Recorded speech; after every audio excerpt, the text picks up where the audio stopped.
Avec la douceur des températures, c'est à la fête de la musique que nous porte le cœur. Une 27e édition qui s'annonce aussi dense que joyeuse grâce à 562 événements à travers la ville. C'est au Bastion que nous retrouvons Simon, assistant de coordination logistique de la manifestation.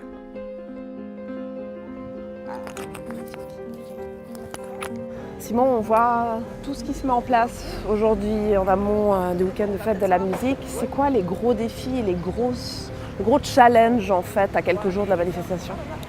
Alors les gros challenges, c'est toujours au niveau de la sécurité du public, de pouvoir fluidifier les grosses masses de public, les gros mouvements. Il y a effectivement des approches au niveau de l'éclairage. Il y a toujours une équipe qu'on voit derrière nous qui font un concept chaque année différent. Pour faire une petite ambiance cosy et sympa. Il reste quoi à faire? Je rappelle qu'on est lundi. Tout Ça commence vendredi. Ça commence vendredi, 19h. Ouais. Il n'y a pas simplement de choses qui restent à faire parce qu'il manque beaucoup de scènes. Donc certaines choses comme ça où on attend que les scènes soient posées pour pouvoir installer de l'infrastructure autour. C'est-à-dire les chaises, voilà. Même amener certains instruments, parce qu'il y a quand même, j'imagine, des pianos qui sont livrés aussi. Exactement, il y a des pianos qui sont livrés, il y a plein d'espaces justement de terrasses pour le public, avec des chaises, des bancs, des tables, des petites tables basses, plein de choses sympas pour passer des moments.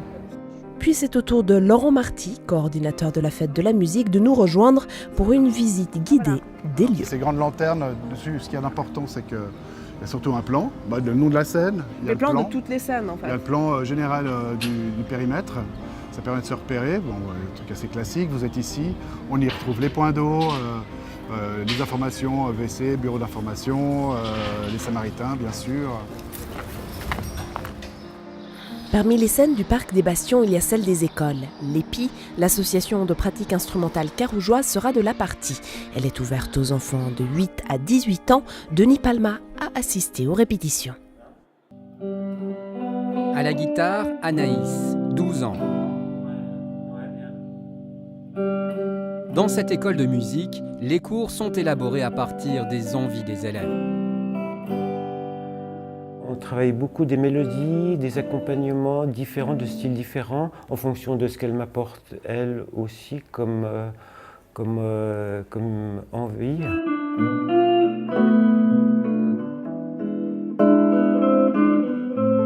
Anaïs pratique ici la musique depuis 3 ans. Grâce à cette méthode, elle croche plutôt bien.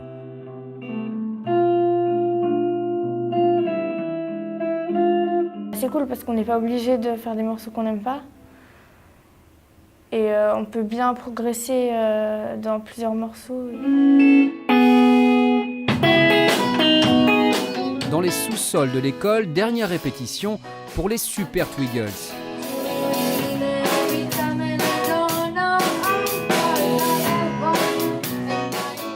L'EPI permet à ses élèves de former rapidement des groupes sans considération technique. Ici, on privilégie toujours le plaisir.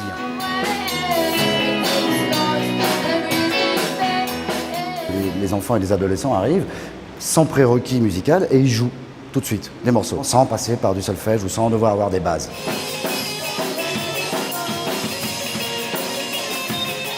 Ces jeunes ados apprécient, pendant les cours, ils s'amusent. On arrive à apprendre en s'amusant, ce qui n'est pas forcément le cas dans certaines écoles de musique où c'est apprendre seulement. À l'EPI, pas de piédestal pour les profs, la relation est amicale. C'est pas trop scolaire. Du coup, on a vraiment ce plaisir prof-élève, on est amis entre nous, du coup, c'est chouette. Les Super Twiggles joueront sur scène pendant la fête de la musique. Une motivation, mais aussi un stress. Franchement, c'est cool. C'est un peu stressant, mais c'est de l'adrénaline cool, quoi. Les Super Twiggles se produisent demain soir sur la scène des écoles au Parc des Bastions.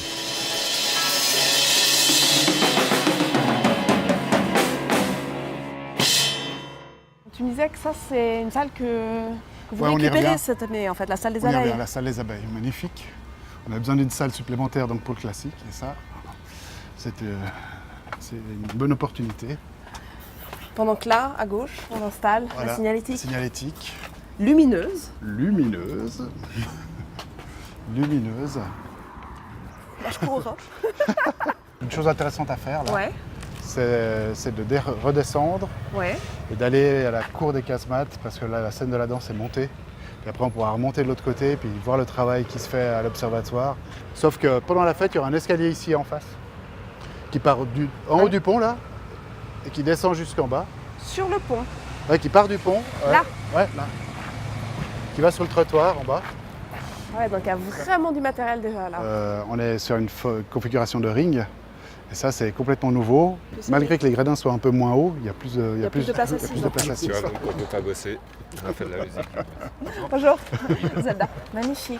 Bien.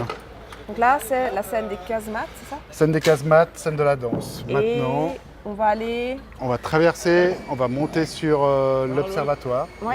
On va faire le cheminement du flux Tu du vas public. passer par la vieille ville du coup. Puis après, dès qu'on est en haut, après on repasse par la vieille ville. Génial. C'est précisément dans la cour du MAH que l'on pourra découvrir le projet Jonas et le Chant des Roseaux, une association inédite pour le rappeur avec un ensemble de musique baroque.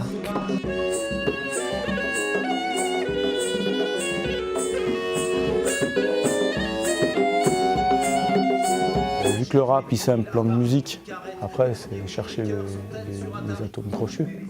On a vraiment des formes à refrain qu'on répète, qu'on essaye de varier, sur lesquelles on essaye d'improviser.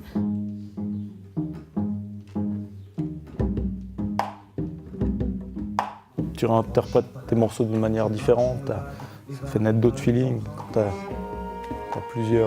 t'as 4 basses en même temps, ou toutes ces voix qui sont là, il y a un truc qui porte, qui est un peu genre musique de film des fois, où c'est puissant. Ouais, c'est prenant quoi. Drôle d'époque où il y a des poules qui mordent, des esquimaux du désert, du pétrole au pôle Nord. Je barbote de tribord à bâbord. C'est donc un instrument qui est de la même famille que le hautbois, à hanche double.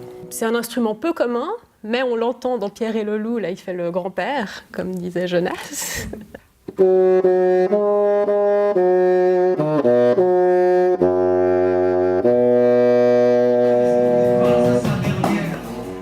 Il y a sûrement plein de gens qui vont venir là, à ce concert parce qu'ils vont voir peut-être rap et ils vont découvrir des instruments qu'ils n'auraient jamais vus ou des sonorités aussi qui sont inconnues.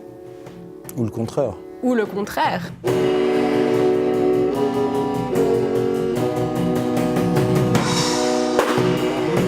Moi j'adore rencontrer des gens d'un autre univers. Ouais, de réinventer des codes et puis chercher tous les points de jonction. Après le musée d'art et d'histoire, nous poursuivons notre visite dans la vieille ville. Là, on est arrivé à Saint-Antoine. On voit ces guirlandes lumineuses avec des lumières différentes parce qu'en fond, on voit le plancher de la scène de la Guinguette. Là, techniquement, on pourrait descendre pour aller à l'Alhambra, s'il y a un grand concert. Pourquoi pas? On peut passer par là. Monter quand même monter direction par la cathédrale. Alors là, c'est... Saint-Pierre, le quartier Saint-Pierre, avec un gros mélange de styles puisqu'on a l'auditoire Calvin derrière, avec plutôt des clavecins, des orgues positifs. On a les grandes orgues de la cathédrale avec les chœurs. Puis quand on arrive sur la cour Saint-Pierre, on renouvelle cette scène qu'on avait mise l'année passée. Où là, on est plutôt sur les petits ensembles acoustiques, c'est plutôt léger. Et le gros mélange, c'est là où je souris un petit peu, c'est qu'on va faire une salon party le vendredi soir, ici, inscrit. Qu'est-ce qui te plaît et te donne envie de revenir chaque année pour finalement gérer et coordonner toute cette fête de la musique? Je m'aperçois qu'il y a un renouvellement permanent dans la musique. Il y a toujours des nouvelles générations qui arrivent. Et ils sont de plus en plus prêts pour les grandes scènes et ça m'épate de plus en plus. Ce qui me plaît beaucoup, c'est de voir tous les gens finalement qui apprécient la musique et qui viennent tout simplement pour cette fête. C'est assez incroyable comme c'est rassembleur, fédérateur. Et la musique est vraiment de tous les horizons, tous les styles. Et tout le monde s'accorde à écouter même la musique de l'autre et l'apprécier.